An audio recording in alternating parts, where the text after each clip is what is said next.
Earlier, I made a video talking about AI, and I was using the numbers from the housing crisis to show a basic formula people can use to get a rough idea of how many jobs would be lost. And I mentioned in that video about the housing crisis and how regulatory costs were a major point behind that housing crisis.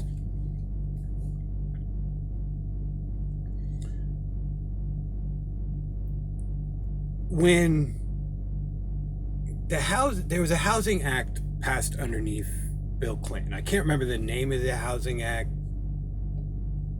It's basically a fair housing act.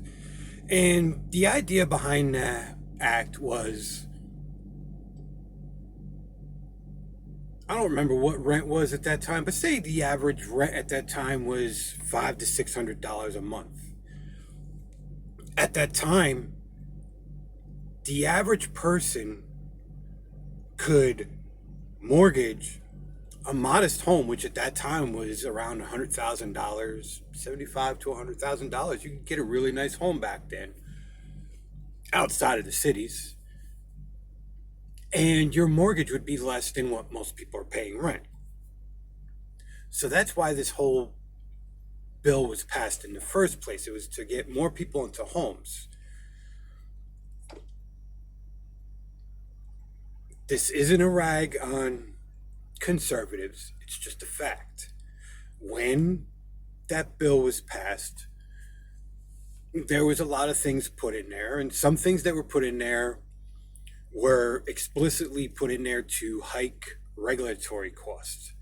And the reason that they were put in there to hike regulatory costs was because the Republicans understood that to use this to become a job creation bill so they could look good,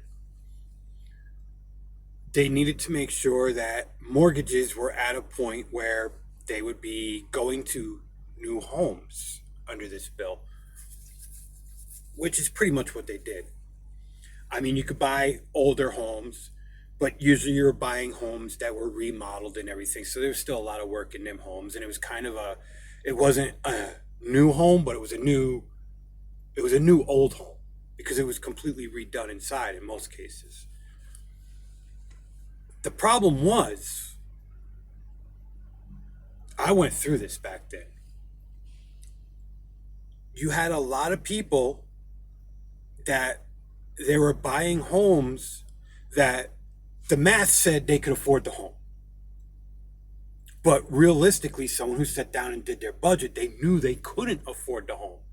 But the problem was, you couldn't get into your own home unless you got into these loans for a home that you knew you were going to struggle to afford.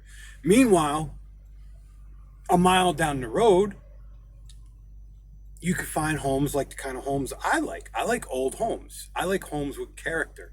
And so I'd rather go out and find an old home.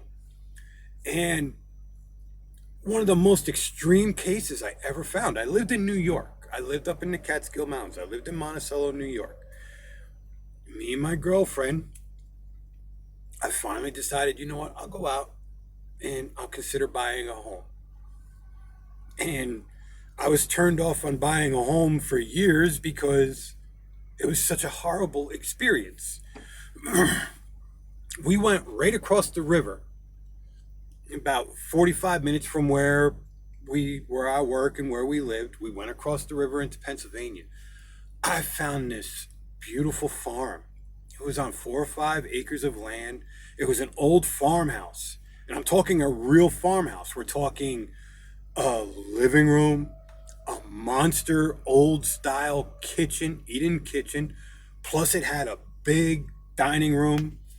It had the big entry hall that ran through the whole center of the house between the kitchen and the dining room and this monstrous living room.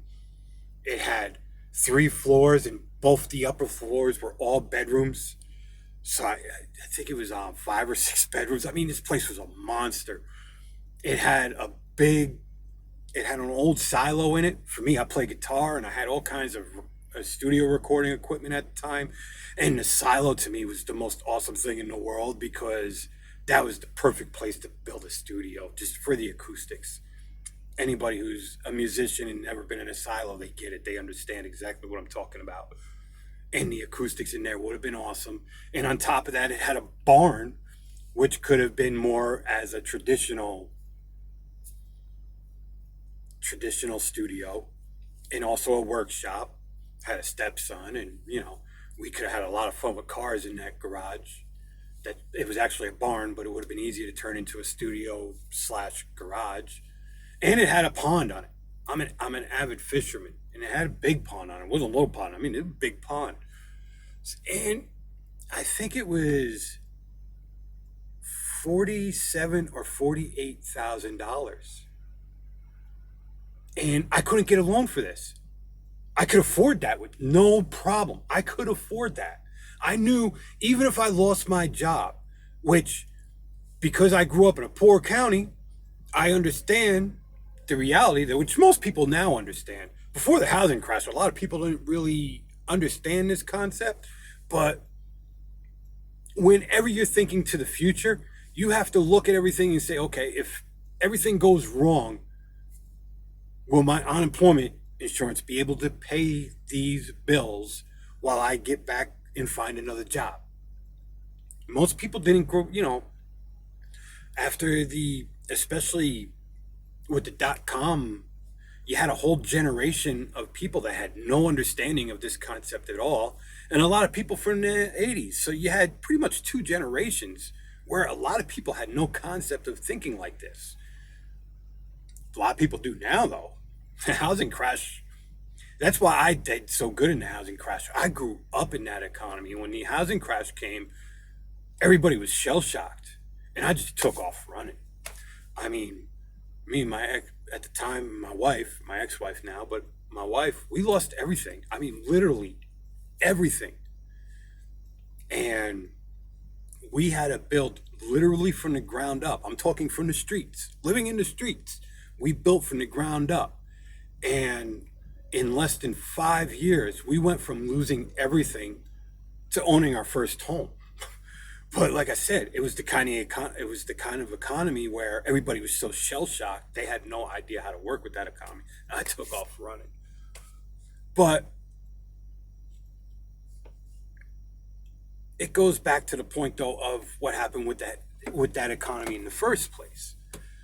I could not get a mortgage for the place I knew I could afford with no problems. I knew I could afford this place. I knew I could pay it off early even when things were going good, or even just make monthly payments ahead to get myself, 6-7 months ahead, and then start paying off early. And if something goes wrong with my job, I got a 6-7 month buffer. I knew what I could do.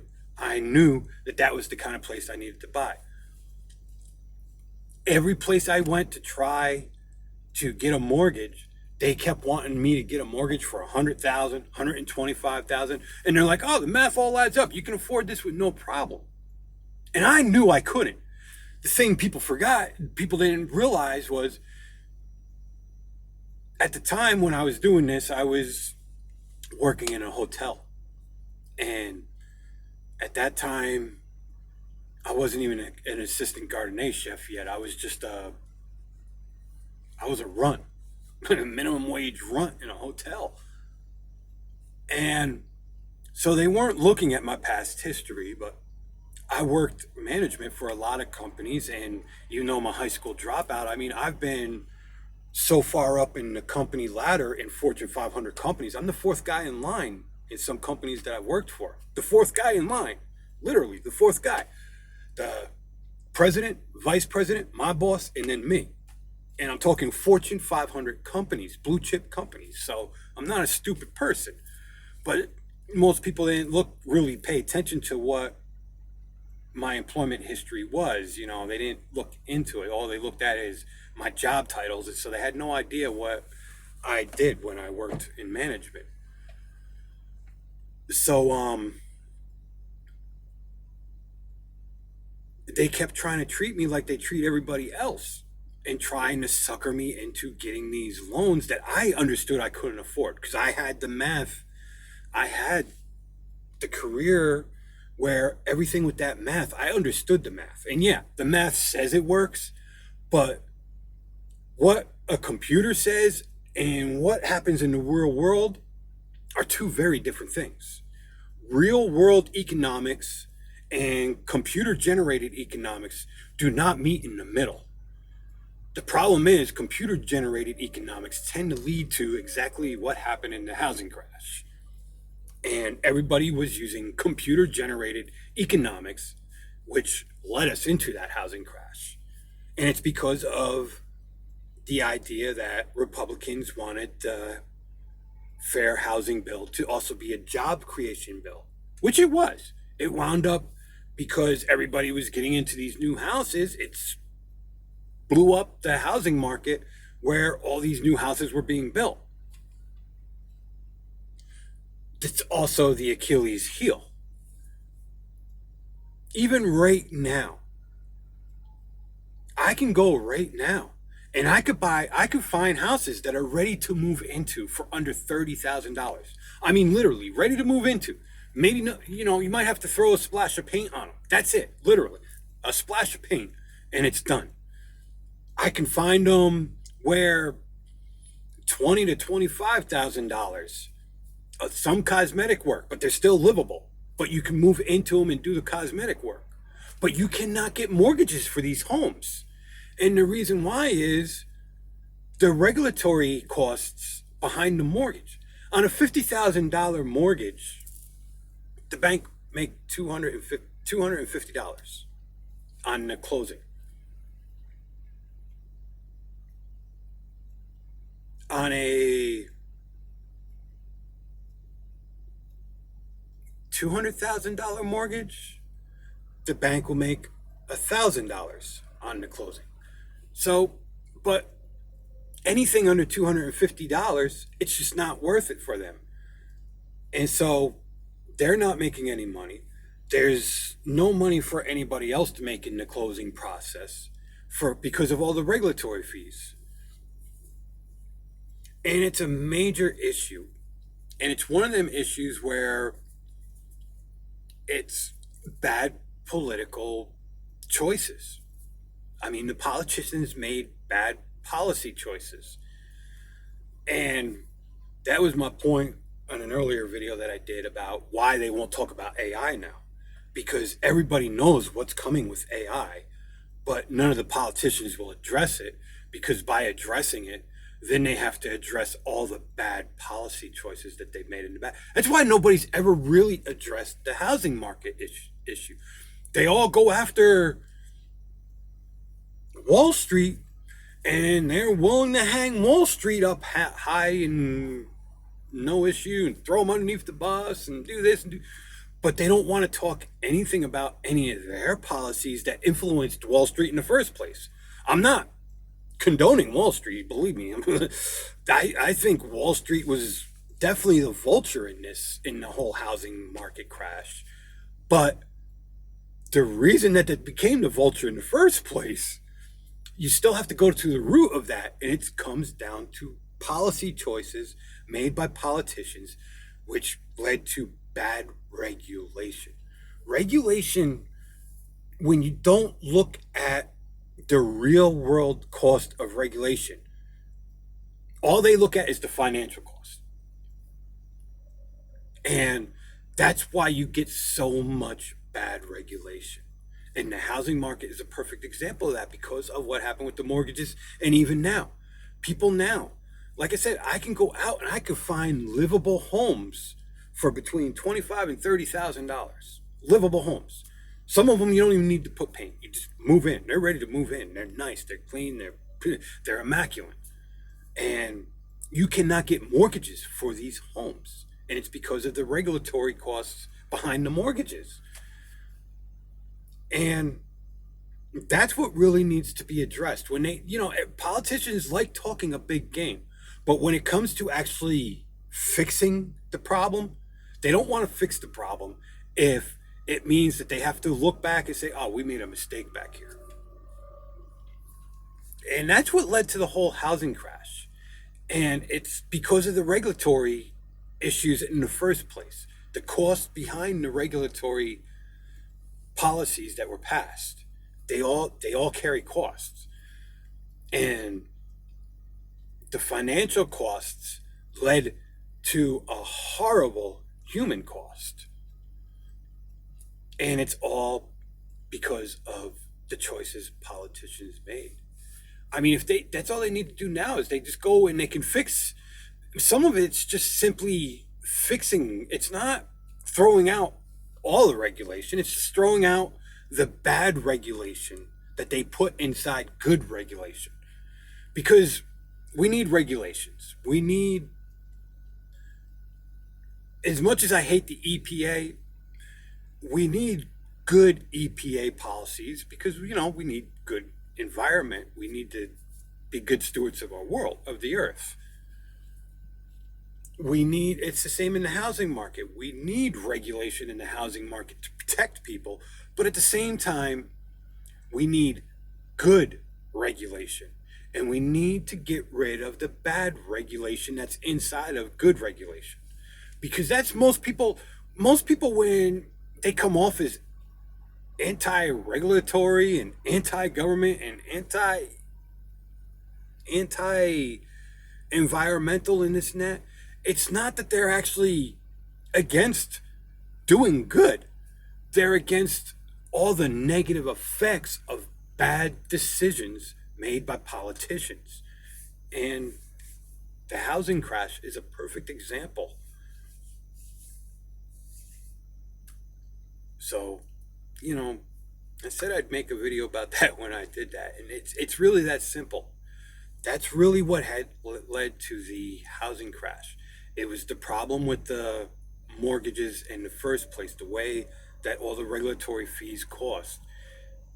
To get a mortgage under $50,000 it's not impossible, but it's so close to impossible that you probably have better odds at winning the lottery. That's the problem. And so you have too many people that have been forced to buy homes that were out of their price. And even still, it's still happening now because you have people that they're paying $1,000 a month for some rickety little place when that $1,000 a month could really work for them to securing their future, and they'd probably save money.